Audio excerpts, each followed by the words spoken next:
ગૌરી અને કચ્છુ આરામથી ઘાસ ચરવા લાગ્યા. થોડા સમય પછી એક વૃદ્ધ હરણ ધીમે ધીમે ત્યાં આવ્યું. ગૌરી તરત જ પાછળ હટી ગઈ. એ હસીને બોલી, હરણ કાકા, તમે પહેલા ચરો.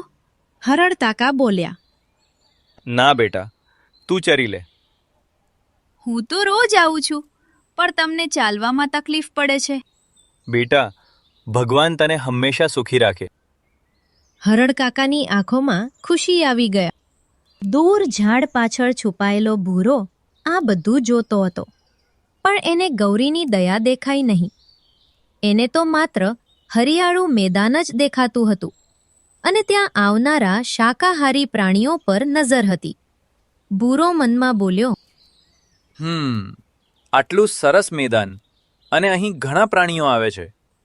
જો હું અહીંયાથી જ શિકાર કરવાનું શરૂ કરું તો મારું કામ સરળ થઈ જશે. એના ચહેરા પર ધીમે ધીમે ખતરનાક સ્મિત આવી ગયું. સાંજ પડી.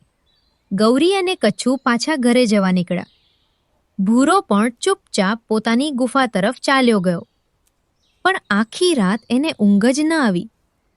એના મનમાં એક જ વિચાર ફરી રહ્યો હતો, કાલથી આ મેદાન પર માત્ર મારો જ હક હશે. અને એ જ ક્ષણે ભૂરાએ એક એવો પ્લાન બનાવ્યો જેના કારણે ગૌરી અને આખા જંગલની મુશ્કેલીઓ શરૂ થવાની હતી. હવે એ મેદાનમાં જે કોઈ ચરવા આવશે એનો હું ચાલાકીથી શિકાર કરીશ.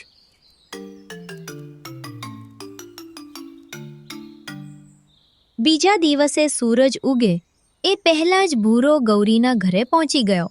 એ હસીને બોલ્યો, ગૌરીબેન, આજે હું પણ તારી સાથે ઘાસ ચરવા આવું? હા, કેમ નહીં, ચાલ. ગૌરી ખુશ થઈ ગઈ.